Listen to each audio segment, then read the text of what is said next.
Bonjour à tous, au programme aujourd'hui on va aller faire une analyse du SP500 en grande échelle de temps. Cette fois-ci on ira l'analyser en mensuel du coup et même en trimestriel pour voir à quoi on peut s'attendre du coup sur les prochaines années et prochaines décennies sur l'indice. On ira voir également en fin de vidéo du coup le Nasdaq et le SP500 cette fois-ci en daily et le CAC 40 également pour le marché français. Mais on commence avec le SP500 qu'on va mettre en trimestriel et en grand écran. Alors je suppose qu'il y en a beaucoup d'entre vous qui connaissent ce schéma, qui l'ont déjà regardé, le SP500. Voilà, est-ce que on est ici sur un point haut de marché et est-ce qu'il faut s'attendre du coup à un crash? Je pense pas. En tout cas, oui, on aura des crashs forcément. Mais le scénario qu'il faut privilégier, encore une fois, c'est celui-ci. Alors encore une fois, non, c'est la première fois que je vous en parle, mais c'est vraiment celui-ci. Je vois pas pourquoi les marchés américains aujourd'hui partiraient sur une chute durable de plusieurs années, de plusieurs décennies.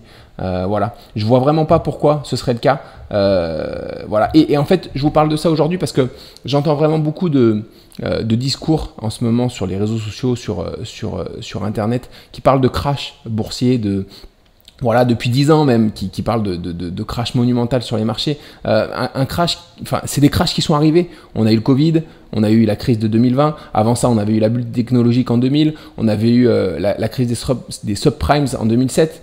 Il y en a eu des crashs. C'est pas pour ça que, regardez, les personnes aujourd'hui qui ont investi sur ces crashs en bas de marché ou même durant la chute, ils sont bien contents aujourd'hui parce qu'ils ont gagné de l'argent forcément. Donc voilà, il y en aura des crashs. Bien sûr que ici, je vous ai montré un schéma exponentiel, mais bien sûr qu'au cours de la montée, on peut avoir des crashs monumentaux aussi. C'est pas pour ça qu'on n'ira pas les rejoindre, ces 15 000 $ en 2030 sur les indices.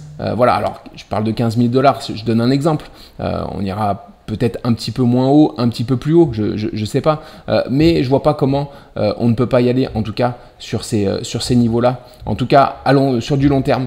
Voilà, et je pense que plutôt que d'avoir peur d'un crash, il faut plutôt commencer en tout cas à prévoir son money management de manière à ce que si jamais il y a un crash d'une telle ampleur, on puisse en tirer bénéfice tout simplement.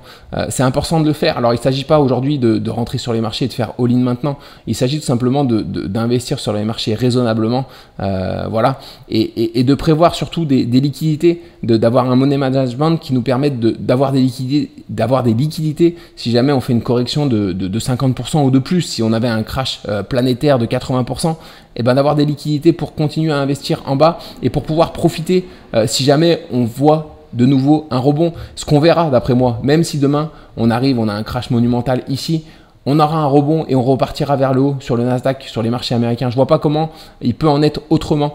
Et voilà, quand on a un mouvement en tout cas exponentiel comme ça, en trimestriel, depuis des années, il ne faut pas chercher des points hauts, il ne faut pas imaginer qu'on va corriger, que ça va être fini.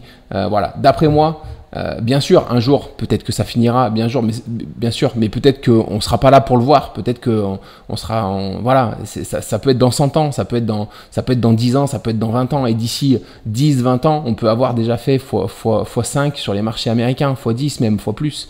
Donc voilà, je ne vois pas comment on peut ici partir sur une correction durable sur les marchés américains. Voilà, donc voilà ce que je voulais dire du coup sur les marchés américains. Ne pas avoir peur d'un crash, mais plutôt prévoir un money management qui soit adapté si jamais on était amené à faire un crash de nouveau de 50%, voire de plus de 80%, le crash monumental que certaines personnes attendent depuis des années. Voilà, si jamais il arrive, il faut être préparé à ce qu'il soit là et à ce qu'on puisse investir sur ces niveaux-là. C'est pas pour ça qu'il faut fuir le moment présent du coup. Il faut pas investir maintenant. Il faut investir maintenant, mais il faut l'investir raisonnablement. Voilà, et toujours avoir une gestion de sa bankroll qui soit raisonnable et qui prenne en compte le fait qu'on peut un jour corriger bien plus profondément comme on l'a fait déjà et qu'on puisse avoir peut-être un crash de 80%, voilà, qui peut arriver. C'est une possibilité. J'y crois pas personnellement. Je pense qu'on peut avoir des crashs certes de 40-50%, mais un crash de 80%, j'y crois pas vraiment en tout cas. Et voilà, je pense vraiment que d'ici 2030, certes, on aura des crashs, en tout cas qui vont arriver en cours de route, mais d'ici 2030, on sera pas loin des 15 000 $. En tout cas, d'après moi. Donc voilà ce que je voulais dire du coup sur les marchés américains. Sur le long terme, on va désormais passer au SP500 du coup qu'on va analyser en plus petit time frame, en journalier. Alors je vais mettre en grand écran. Voilà, alors hier on a eu un beau rebond ici suite à la correction. On s'attendait du coup, alors on s'attendait, non, sur le SP500 j'avais fait une vidéo hier. Je vous avais dit que ici on avait cassé cette ancienne zone de résistance. Du coup, ce que je privilégiais, voilà, sur le SP500, c'était une correction peut-être un peu plus profonde et la zone de support majeure que j'avais identifiée, c'était celle-là, les 5114 $.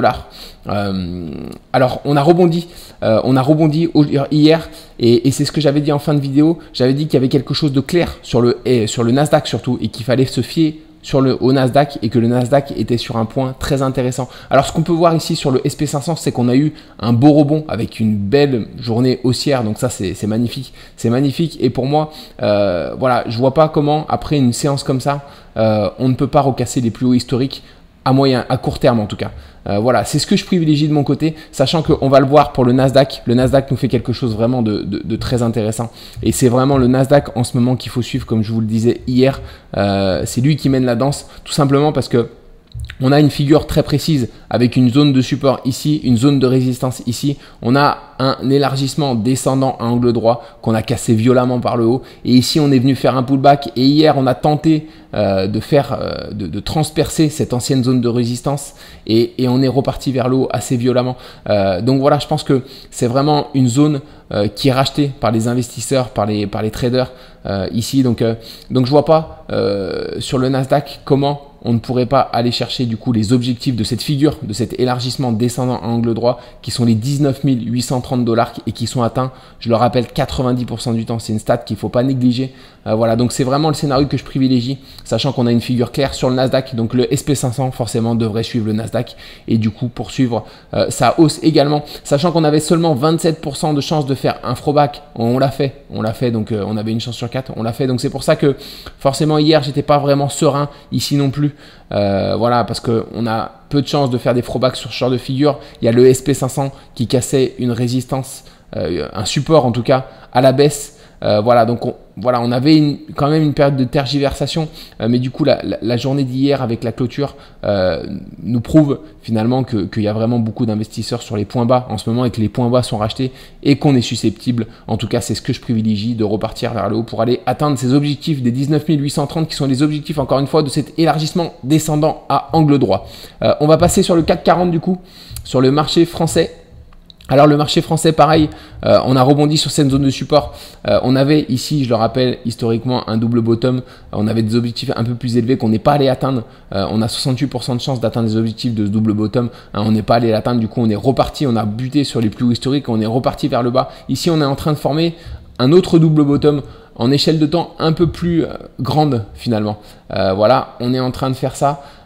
C'est le scénario que je privilégie, un rebond ici pour revenir sur la résistance, sachant que si le Nasdaq repart vers le haut, le SP500 devrait suivre et le CAC 40 également. Et ici on voit qu'on a bien rebondi sur cette zone de support sur le CAC 40.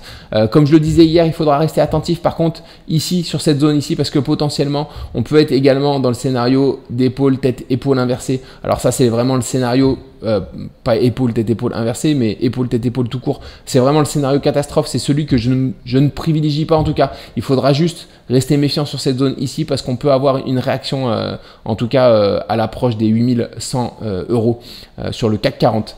Voilà pour les indices. Du coup on va passer à la map sur les marchés hier, les marchés américains, une map plutôt dans le vert. On a eu Walt Disney qui a gagné 2%, Apple 0,5%. Au niveau des perfs, on a JP Morgan 1,5%, Nike qui gagne 1,5% également, Home Depot également, Berkshire également. Au niveau des pertes, on a eu Nvidia qui perd quasiment 1%, mais Nvidia c'est rien, il est très volatile Nvidia. Amazon qui perd 1,5%, au niveau Coinbase qui perd 3,5%. Au niveau des marchés français du CAC 40, la map du CAC 40, Une map qui était dans le vert hier également, avec Orange qui gagne 0,5%, Crédit Agricole également, ArcelorMittal qui gagne 1%. Au niveau des grosses perfs, on a L'Oréal également qui gagne 1,5%. Au niveau des pertes, Alstom qui fait moins 3,5%. Alstom qui était bien reparti vers le haut, là, et qui fait une petite perte du coup en clôture hier. On va voir, j'irai voir comment il réagit et comment il peut réagir ces prochaines semaines. Airbus qui perd 2% également. Et voilà, mais du coup une map tout de même globalement dans le vert sur les marchés européens. Et encore une fois, à l'ouverture la semaine prochaine, je m'attends en tout cas à une continuation de cette hausse et à l'atteinte des objectifs du Nasdaq, hein, qui sont, je le rappelle, atteints 90% et qui sont des niveaux bien supérieurs au niveau actuel. C'est tout pour moi aujourd'hui. Je vous souhaite un bon week-end et puis on se retrouve mardi matin pour le bilan de la journée de lundi. Excellent week-end à vous tous. À très vite.